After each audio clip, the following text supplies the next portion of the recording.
Israeli Prime Minister Benjamin Netanyahu has reacted to British government's decision of suspending arms export licenses to Israel. Britain's Foreign Minister David Lammy had said that the government has suspended 30 to 350 arms export licenses with Israel due to a risk the equipment could be used to commit serious violations of international humanitarian law. The decision comes after Israeli forces recovered bodies of 6 hostages from a tunnel in Gaza. Netanyahu called this decision shameful and said it will not change Israel's determination to defeat Hamas. He continued that Hamas is holding over 100 hostages, including 5 British citizens. But instead of standing with Israel, Britain's decision will embolden Hamas further. He also stated that Israel will win this war with or without British arms.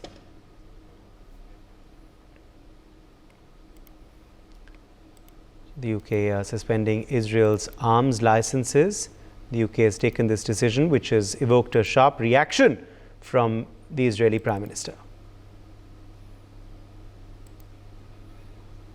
Belly Thomas joins us for more on this story. Belly, UK taking a big decision vis-a-vis Israel.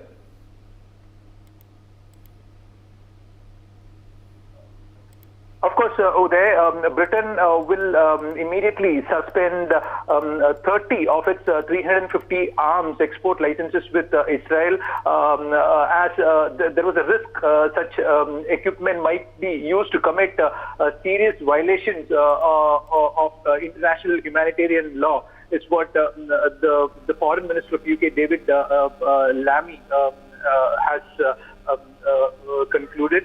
And however, Lammy has said that this decision to suspend the license did not amount to a blanket ban or as an arms embargo, but only involved those that could be used in the ongoing conflict between Israel and Hamas in the Palestinian enclave of Gaza.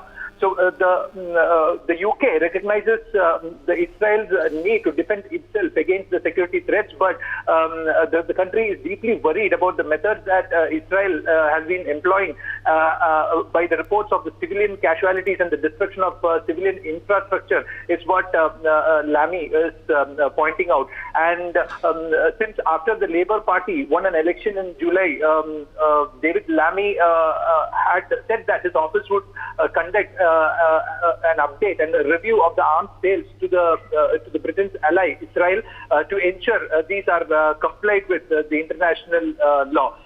This British exports amount to less than 1% of the total arms Israel receives, and David Lammy says that the suspension would not have a material impact on Israel's security, and thus Britain continues to support that Israel's right to self-defense.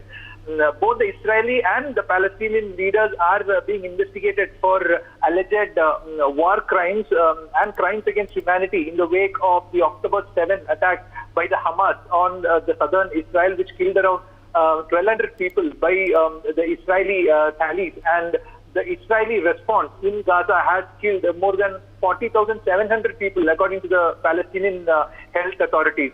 And however, Israel and Palestinian leaders have dismissed the allegation of war crimes, Uday. All right, let's leave it at that. Belly, thank you for joining us with your perspective on that story.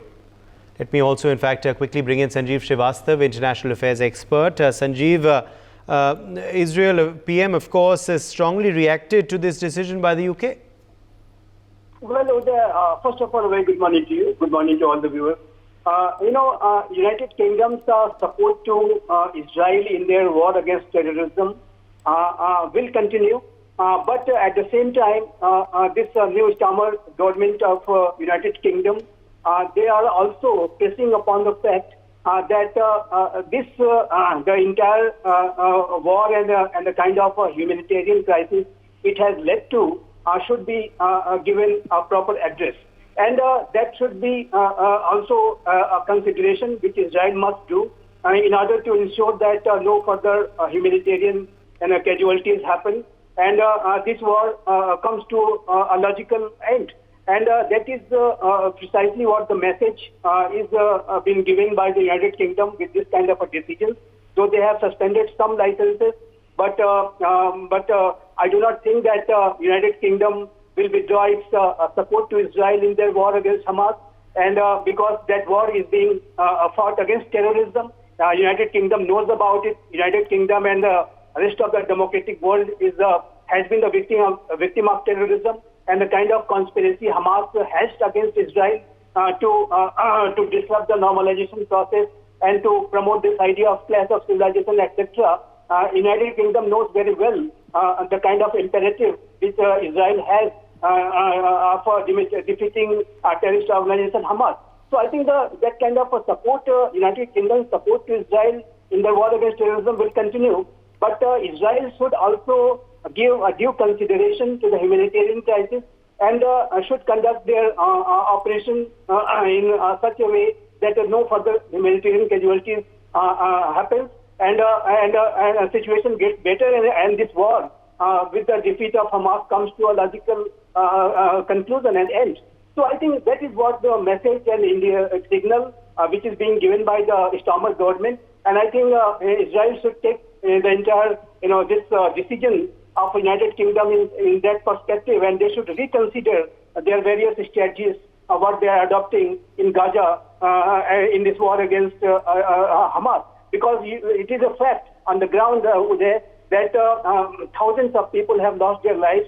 Most of them are women and children. And this is a very, very painful situation is prevailing out there.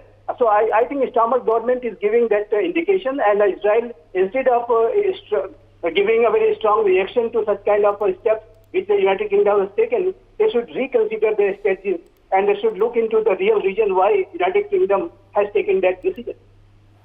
For more such videos, subscribe to the NewsX YouTube channel, hit the bell icon.